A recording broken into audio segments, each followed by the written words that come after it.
پام وکړئ د دې ساعت خبرونه ته خو په سر کې هم د مهمو خبرونو سرټکي ولا همدغه ځای د مجاهد زموږ هیواد او خلک له تیرو شاوخوا 2 اونیو راهیسې د پاکستاني پوځ د ظالمانه او نه توجیه کېدونکو بریدونو سره مخ دي. د خبرو اترو له لارې د اختلافونو پر حل ټینګار. امیر خان متقي په کابل کې میشتو سفیرانو سره په لیدنه کې د افغانستان له ملي حاکمیت، ځمکنۍ بشپړتیا او هوایي حریم څخه پر دفاع ټینګار وکړ.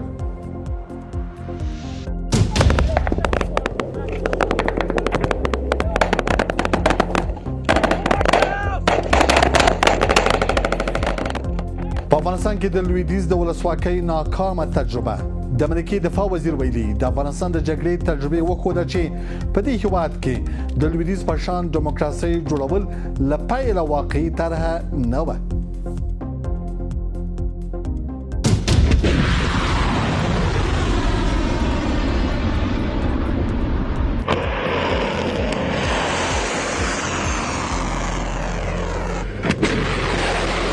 اجلاسیه فوق‌العاده امروز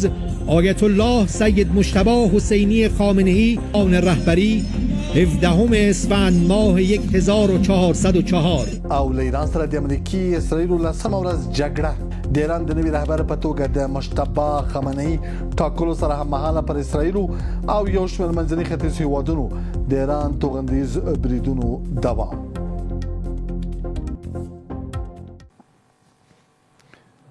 نن دوشنبه د 1404 لمریز کال د کب د میاشتې 13 نیټه چې د 2026 زیږدیز کال د مارچ له 9 نیټې سره برابرېږي. دا هم پوره خبره ده.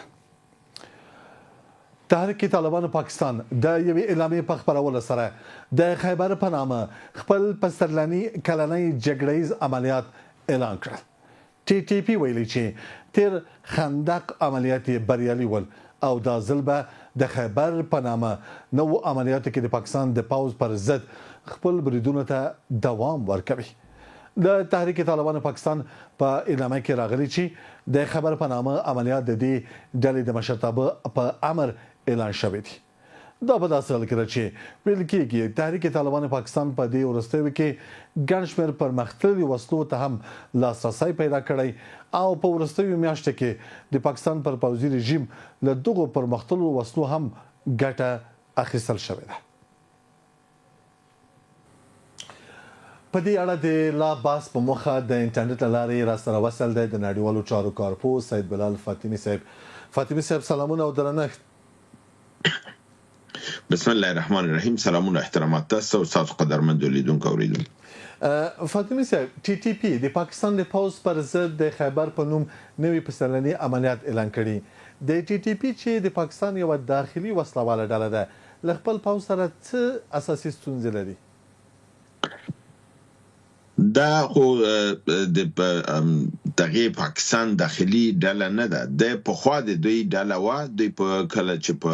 2008 کې 2009 کې دا جوړه کړله او لپاره د افغانستان جوړه کړله ځکه چې مجاهدین چې افغانستان ته راتلل د جنگ لپاره د دې لپاره چې نظارت ولري دغه ډله دوی جوړه کړله. بیا دغه مجاهدین به دوی د نورو مجاهدینو په منځ کې 15 تنه لسنه لیګل نو په سر کې خو پلان د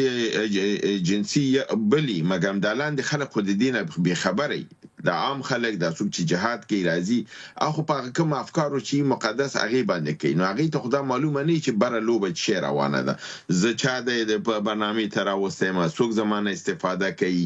دا شان دی ته معلوم نه. نو په ټول دغه مدت د زمان کې چې دای په افغانستان کې د مجاهدین سره یو ځای جنگیدل خو البته معلومه او د امریکا خلاف جهاد او یو اسلامي نظام رامنځته کولو. کله چې د افغانستان د اسلامي امارت اهداف پوره شول او اسلامي امارت کامیاب شو دا مجاهدین خو د کمیو چې د دې غاړیو دی ویل چې خا دلته خو اسلامي نظام راغی باید په پاکستان کې باید اسلامي نظام راشي. نو الته خو ایسای ورته ویل چې نه تاسو دا کار نشي کولای. نو هغه مجاهدین ویل چې موږ ته جنگیدل نه موږ افغانستان ته چتلی دی یو پلان لپاره او دلته هغه دي. نو دغه دوه ډلې جوړې شو. یو وړه ډله چې دا هغه د ایسای سره پاتې شو لوی ډله چې دا هغه د دغه نه د آیسای د چوکاټ نه ووتله هغه خپل لارې ته ادامه ورکړله. اوس چې دا کوم حرکت او قوت چې تاسو ګورئ دا د آیسای تر کنټرول او د هغې سره نه ده، د آیسای د نظام د هغې په خلاف باندې جنګیږي او هدف د دوی هماغه دی چې څنګه افغانستان کې یو اسلامي نظام راغی، پاکستان کې باید اسلامي نظام راشي او په دغه لار باید موږ وجنګیږو. نو د لپاره دا موږ ته ووایو چې دا اوس هم د آیسای ډله ده او د هغې مقابل کې ولې جنګیږي. پخوا ډله وه کله چې دوی ته دا معلومه شوله چې دا دوی د دوی نه غلط استفاده کوله، لاره یې ترې خپله جدا کړې ده. یو محدوده ډله ده چې هغه اوس هم آیسای ته کار کوي او آیسای د هغې نه استفاده کوي. په حساب کله تاسو ګورئ چې دوی وایي چې د افغانستان په سرحد باندې موږ عکس واخیستو، فلم هم واخیستو، TTP وه. دا هماغه ډلې دوی خپلې رالیږي، وظیفه ورته ورکوي چې دا کار وکړي، بیا خپل فلم کوي او که ضرورت وخت شو بیا وژني، هغه وژل کېږي، هغې بیچارګان ځان نه خبر نه وي. وخت نظام ورته پروګرام نیولی چې د هغه بل پروګرام لپاره فرضاً یو ځلي 12 تنه وژلي وو، نو هغه 12 تنه به بیچارګان ځان نه خبر هم نو هغې ته ویلي افغانستان ته ننوځئ، بیا بیرته راتاو شئ. چې بیرته تاو شل ووهل، د هغې نه فلم جوړ کړ، ملګرو ملتونو ته یې وړاندې کړ چې دا د TTP وه، افغانستان ته راننه پاکستان ته راننوتله، موږ ووهله. نو د داسې اسپیناج مسایلو لپاره ترې نه استفاده کېږي او هغه محدود ډله ده. دا نوره ډله چې ده خو د نظام سره جنګیږي او د نظام په دغه کې نه ده، د هغې په کنټرول کې او د هغې په نفع نه ده. بله، د پاکستان حکومت او پوز د دې اعلان په اړه څه غبرګون به وښیي او بیا په خیبر پښتونخوا او بلوچستان کې د پوځي عملیاتو تر نامه لاندې ملکي وګړي بمبار او وژنې وی؟ ګورئ، هغې په نامه د غضب دی چې د یو پروګرام شروع کړی دی، حملې کوي. کله چې حمله کوي ښکاره خبر دی، د هدف دا دی چې یو خو د TTP دا ډله دی وهي، بل دا دی چې د پنجاب د اردو دا هدف دی چې پښتانه هم وژني. څومره پښتانه کم شي، څومره ځوانان د پښتنو کم شي، ځکه دوی دا وایي چې دغه ځوانان دا ماشومان چې دي د دوی هغه پالیسي او خوی او خواص داسې دی لکه اسرائیل وایي چې د فلسطین یو ماشوم چې ژوندی دا آینده کې ماته دینه مجاهد جوړیږي، نو زه په دې وړکتوب کې وژنم. پاکستان اردو وایي چې یو پښتون ژوندی دا سبا ماته د پښتونخوا دپاره مصیبت جوړیږي، وژني یې. نو د هغې هدف د حملو نه دی چې هم TTP دی وخت کې کمه کې هم پښتانه وایي، ځکه خو هغې چې راځي کله چې حمله کوي په سره د دې چې د TTP سره جنګیږي، په ملکي کورونو باندې بمبارد کوي، ملکي خلک وژني، ماشومان ښځې دا وژني، کورونه ورانوي، جبري د کورونو نه وباسي چې دا متواري شي، ټیټ شي او د دې سیمې نه وځي، دلته نفر د مقابلې لپاره پاتې نه شي. نو د پاکستان د اردو دا اهداف دي. بله، ښاغلی فاطمي صاحب، دغه عملیات په ټوله کې د پاکستان پر امنیت به څه اغېزه وکړي په داسې حال کې چې وار له مخه هلته وضعیت ښه نه ښکاري؟ خو ښکاره خبر ده، تاسو د 4 کاله مخکې د عملیاتو ته وګورئ، اوس ته وګورئ، ځمکې تر اسمانه فرق یې کړی دی. په هغې وخت کې به په لسګونو عملیاتو، په بل دویم کال کې په سلګونو شول، په دریم کال کې زرګونو شل، اوس په 10,000 نه هم زیات د دوی په ټول د کال کې مجموعاً که د ټول عملیات ونیسو، هم تنه د TTP نه، که د BLM ورسره ونیسو، د نورو فرضاً هغه احرار الاسلام دی چې د هغې ډله ونیسو، یا همدارنګې د کشمیر ونیسو، نو عملیات ډېر زیات دي او دا ښکاره خبر ده چې هم په اقتصاد باندې تاثیر کوي، هم په نظامیانو تاثیر کوي. هره ورځ د دوی افراد وژل کېږي، دوی دغه کېږي. موږ تاسو ګورو چې دغه تنه د فبرورۍ په میاشت کې 358 که 300 عملیات شوي دي. نو د دې رقم ته د فبروري میاشت کې 352 عملیات شوي دي، یو د فبروري میاشت کې. بیا په همدا رقم کې دا په ولایتونو باندې وایي شي 22 ولایتو کې د عملیات شوي دي. په هر ولایت کې فرضاً په وزیرستان جنوبي کې ولسوالیګانې دي، ولسوالي اعظم ورسک، شاکتوی، سرویکي، تویی، دوانا، سراروغه، تیارزی، زرملنه، لدا، بدر، مکین، په هر یو کې فرضاً 14 عملیات، 18 عملیات، 9 عملیات، بیا 9 عملیات، 6 عملیات، 4 عملیات، 3 عملیات. دا رقم بیا همدارنګه که بیا ورشو دغې ته ولایت وزیرستان شمالي ته وګورو، 50 عملیات شوي، چې بیا په هغلته ولسوالیګانو کې په امیرعلي کې 4 میرانشاه کې 9، سپینوام کې 6. په دا رقم ته د دې تفصیل ډیر زیات دی، ستاسو دا برنامه توان او زور نه لري. ښکاره خبر ده چې زه دا په تفصیل سره تاسو ته ووایم. د دا هر ورځ د عملیات روان دي د پوز وژل کیږي د کسان د نه موټرونه تینا خسل کیږي د دوی نه په حساب وسایل تینا خسل کیږي د دوی قرارګاګانی وهل کیږي د ژوندۍ عسكر تینا نیول کیږي وړل کیږي نو په دې رقم سره د دې دغه د پامدغه فرزند دغه فبروري میاشت کې دغه عملیات چې کړي دي سنایپري حمله دي یو حمله دي سنایپري کړي دي تعرضي حمله یو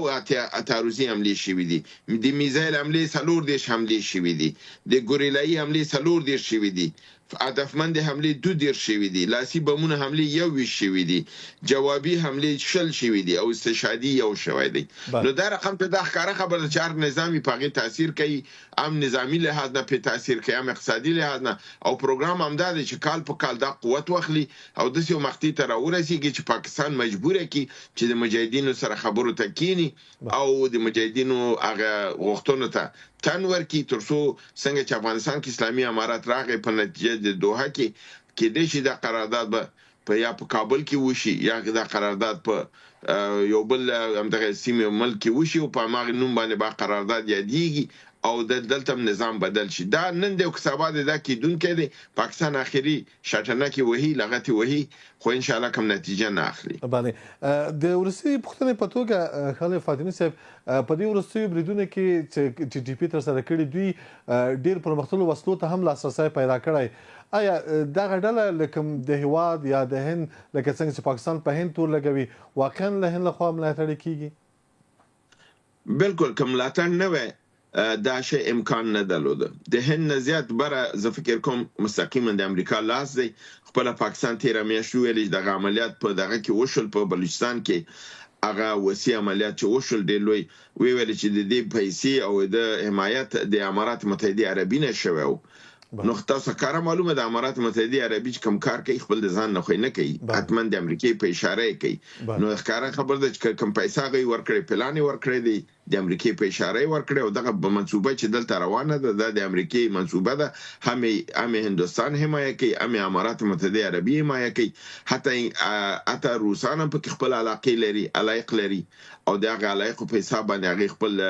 د سیمه کې ځکه چې پاکستان ور سره سلوي کالو بکړي روسان سره نو ښکارا خبر دی یو ورځ خو باغیم غچ اخلي بله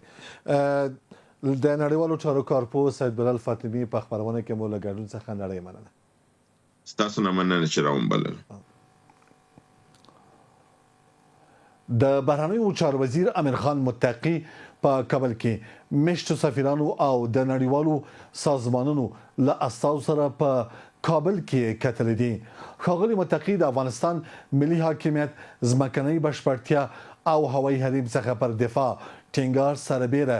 وویل چې اسلامي امارت د خبرو اترو او تفاهم له لارې د اختلافونو حل ته ژمن دی خو د هر ډول تیرویو په وړاندې د هیواد له خاورې دفاع د افغانستان مشروع حق دی بهرنیو چارو وزیر د غراز په سیمه کې د تاوتریخوالي زیاتوالی او د ایران پر ضد بریدونو په اړه خبرداري ورکړ او د ملکي وګړو قرباني کېدل وغندل د افغانستان د اسلامي امارت د بهرنیو چارو وزیر امیر خان متقی د بهرنیو چارو وزارت دستور په معنی کې په کابل کې د میشتو سفیرانو ډیپلوماټانو او د ملګرو ملتونو اروپای ټولنې او یو شمېر نړیوالو سازمانونو استازو سره د روژه ماتي په ګډه غونډه کې ګډون وکړ زموږ هیواد او خلک له تیرو شاوخوا 2 اونیو راهیسې د پاکستانی پوځ له ظالمانه او نه توجیه کېدونکو بریدونو سره مخ دي په داسې حال کې چې د منځګړو په هڅو د اوربن فضا رامنځته شوې وه له بده مرغه پاکستاني لوري اوربن مات کړ او خپل پوځي بریدونه یې پیل کړل موږ د روان کال د فروری په 22مه د پاکستاني پوځ لخوا داسې مهال له تجاوز سره مخ شو چې زموږ مرکچي ټیم د سعودي عربستان د منځګړي ټیم سره د دوه اړخیز توافق پر متن په مذاکره بوخت وو ښاغلي متقی د بهرنیو سیاسي استازولیو د مشرانو او غړو د خراغلاس پر مهال د سیمې د وضعیت په اړه په تفصیل سره خبرې وکړې په تیر هغه څه چې هغه یې د افغانستان پر وړاندې د پاکستان ظالمانه یرغل وباله نوموړي د اسلامي امارت اصولي دریځ هم څرګند کړ او ویل چې د افغانستان وروستي امنیتي تدابیر د ملي حاکمیت ځمکنۍ بشپړتیا او د هیواد د هوایي حریم د دفاع په موخه نیول شوي دي 15 ورځې مخکې د فروری په 18مه زموږ لوري د حسنیت